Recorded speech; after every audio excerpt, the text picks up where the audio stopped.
Thank you, Mr. Chairman. I'm going to move quickly through a couple different questions. We established earlier credibility matters, certainly for witnesses who appear before us. Mr. Boyle, do you know who Kash Patel is? I do. Have you received any money from Kash Patel or his organization? I have. When you previously met with the majority members and/or majority staff of this committee, was Kash Patel present for that meeting? No. To your knowledge, has Kash Patel ever spoken to the committee members on your behalf?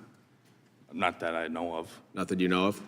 Was anyone present for your previous meetings with committee members and staff on the majority that were not members of this committee or staff of this committee? My counsel. Your counsel? Anyone else? I don't think so. No. Are you, is Kash Patel helping you finance your counsel? Not that I'm aware of. Okay. Mr. Friend, what about you? Do you know Kash Patel as well? Yes. And did you receive any money from Kash Patel? Yes, he gave me a donation last November. A donation? Yes. Are you a charitable organization?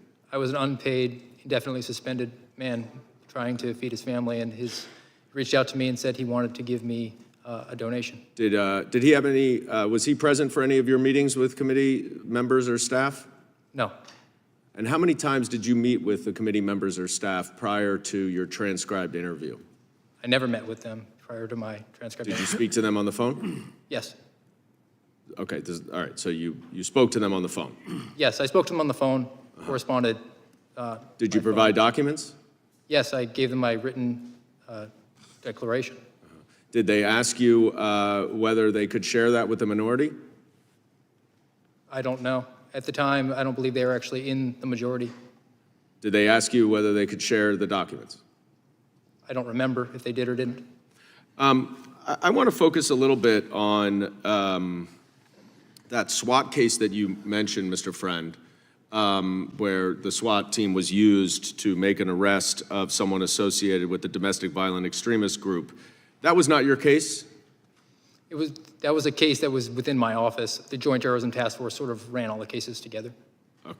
Well, did you work on that case? My name is on it. I did not perform work for it. Got it. And what evidence did you have that this defendant had offered to surrender to the FBI? The evidence I had was in his conversations with the individuals from my office who he spoke to. He said that he would cooperate.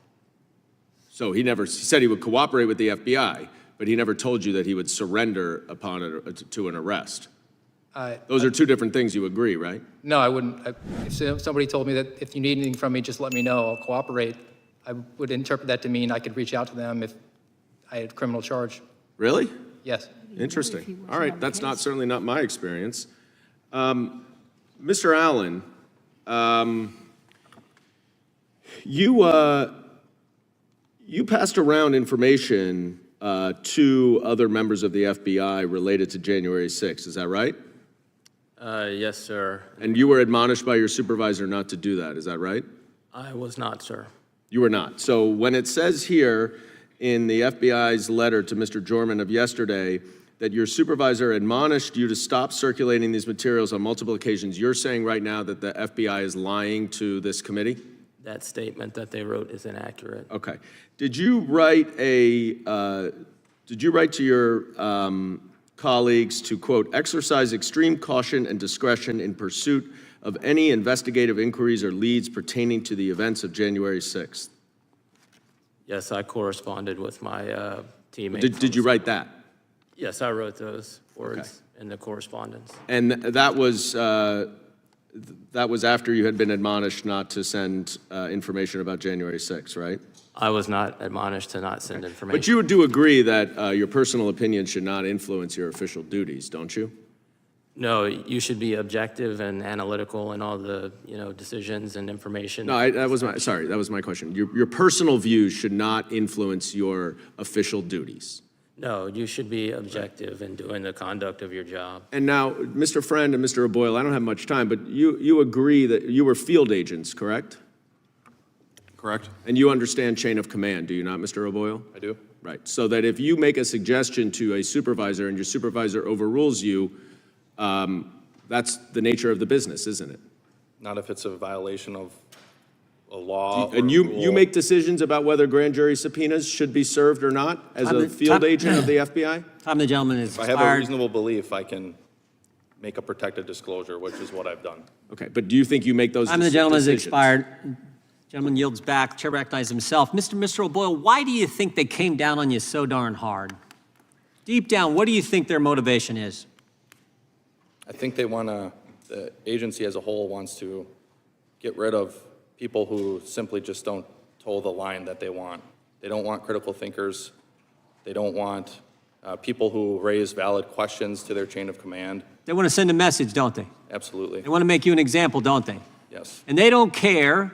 They want to send that message so hard, so strong, they don't care that you served 6 years in the Army, member of the 101st Airborne, took enemy fire, was selected for a special new unit they were putting in Quantico. They wanted to send such a message that they said, if we can get this guy, we can get this guy to be quiet, we can get everybody to be quiet. That's what they were doing, wasn't it? Yes, sir, especially since I just had a baby who was 2 weeks old, and we had just sold our house. Just to put the emphasis on it, they said, we're going to do it the day he arrives. The day we've worked with him, we selected him, he's done a great job in the FBI, he served our country, took an oath to the Constitution, took an oath to defend this country. He's going to move, we're going to send all his stuff in this van to this moving. We're going to do that. When the day he arrives, we're going to suspend him. We're not going to let his family get their belongings. We're not going to let him get his clothes for his kids, his winter coats for his children. We're going to send a message. And they did. They suspended you. They took your pay. They don't let you get health insurance. They made life miserable for you to send a message. Because you know what? You reported on the first big screw up they had in this administration. The first big one. You reported to us as a whistleblower about the school board's issue. The Biden administration, they thought this was going to be a win for them politically. They thought it was going to make Terry McAuliffe governor of Virginia. Backfired on him. And you reported. Would it surprise you, Mr. O'Boyle, to know that the FBI told us they looked at 25 parents who were reported on this snitch line that was set up with this memorandum from the Attorney General? They looked at 25 parents. How many do you think of them were actually ever investigated and prosecuted? How many think were prosecuted, Mr. O'Boyle? If I had to guess, I'd say 0. Zero. And you came to us because you say this is wrong. This is wrong to set up some federal snitch line, some neighbor calling in because they don't like their neighbor's politics, reporting to the FBI, go investigate these parents. They said, we got to get this guy. We got to get Garrett O'Boyle because you had the courage to step forward. And it's not just with this issue, because we have the memorandum from the Richmond field office about Catholics, right? If you're pro-life, pro-family, and you're Catholic, look out. The FBI wanted to put people inside the church, inside the parish, to spy on fellow citizens. Does that surprise you, Mr. O'Boyle, that that actually happened in the Richmond field office? It doesn't, not anymore. Scary. And you know that memorandum, by the way? It was signed off by 5 people in that office. One of them was the chief division counsel, a lawyer who supposedly went to law school and probably had a course on the Constitution, signed off on that memorandum. Scary stuff. Scary stuff. Mr. Allen, you served 20 years. You had a security clearance for 20 years. You served our country as well, right? Yes, sir. Honorably discharged. Yes, sir. Won medals from the Marine Corps. Yes, sir. And they came after you too, didn't they? And you simply did. Mr. Goldman just asked you a few questions. You were simply doing your job. Your job as an analyst is to compile information, open source information, present that to your colleagues so they're fully informed about the case. Is that right? Yes, sir. And you did that job, didn't you? Yes, sir. You followed your oath, right? Yes, sir. You adhered to the rule of law. Correct, sir. You were consistent with the Constitution, just like the oath you took when you signed both as a serve our country in the military and at the FBI. Yes, sir. And you did the same thing, didn't you, Mr. Friend? Yes, sir. And yet you felt the full weight of the federal government come down on you guys. And of course, they timed it perfectly. They sent a letter to us yesterday. We knew they would. We knew it was going to happen that way. And as Mr. Boyle said earlier, he's getting his hearing tomorrow, right, Mr. Boyle? That's when they tried to schedule it. We've not heard back. Yeah, thank you. Thank you for your service to the country. Mr. Bishop was right. The poise, the way you've handled yourself, the gentleman way you've handled yourself here, the way you've served our country, it does not go unnoticed. The American people appreciate what you've done for our country and what you are doing for our country. God bless you. I yield back. Now, the chair now recognizes Mr. Allred. Gentleman from Texas, recognized. I yield my time to Mr. Goldman. Thank you. I thank the gentleman for yielding. I want to thank those of our witnesses here who have served in the military for your military service. I want to thank you for coming in. We on this side support whistleblowers. I certainly support whistleblowers, and you and the committee majority can be certain that we will follow all House rules and to maintain the confidentiality of whistleblowers until they have been publicly identified, as you all now have here. What our concern with is not really at the bottom whether or not you are whistleblowers. That's something that neither you can determine, or Mr. Levitt can determine, or we can determine. That's something that we understand is being adjudicated and ultimately could end up in court, where the ultimate determination would be. Our concern is that you all have met with the committee majority, perhaps several times. You have provided information, documents, testimony, and we're in the dark. And that's not how Congress works. That's not how committees work. And I'm sure, Mr. Levitt, you would agree with me that when you were on the Hill, that's not how things work. And so that is what, sorry? I just said it depended on what was happening. I've seen examples of congressional staff retaliating against whistleblowers, and I've also seen those whistleblowers then refuse to engage with those congressional staff. Fair enough, and maybe that happens, but we haven't even been given the opportunity to do that in violation of committee rules. Ultimately, what we are here for is because these three individuals are expressing in various degrees their objection to their treatment with the FBI. They have also, in varying degrees, expressed support for the January 6th insurrection, and in some cases have even allowed those personal views to influence their official duties. Now, the allegations that we are dealing with here today, and the reason why whether or not people are whistleblowers matters or your credibility matters, is you're just the three individuals, three people in an organization of tens of thousands who are making these allegations, and so credibility does matter. I was a federal prosecutor for 10 years working alongside the good men and women of the FBI. I never once had a political conversation. I never once had any politics interfere with the work that we were doing as part of our official duties. And if I did, I would certainly call it out and report it up the chain. That is not appropriate. And I am alarmed on their behalf that so many of the good men and women of the FBI are being called out for being, quote, what one of my colleagues said is a political arm of the Democratic Party.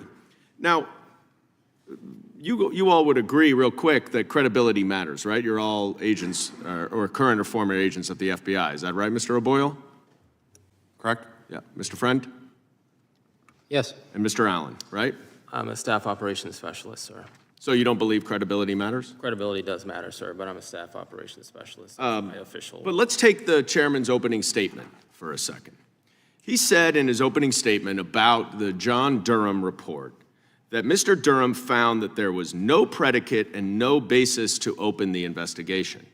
I'm going to read you a paragraph from page 295 of the Durham report. It says, under the FBI's guidelines, the investigation could have been opened more appropriately as an assessment or preliminary investigation. FBI investigations opened as preliminary investigations, short of full investigations, if necessary and appropriate, may be escalated under the guidelines by converting to a full investigation with supervisory approval. Mr. O'Boyle, does that sound like Mr. Durham determined that there was no basis at all to open an investigation, as the chairman said?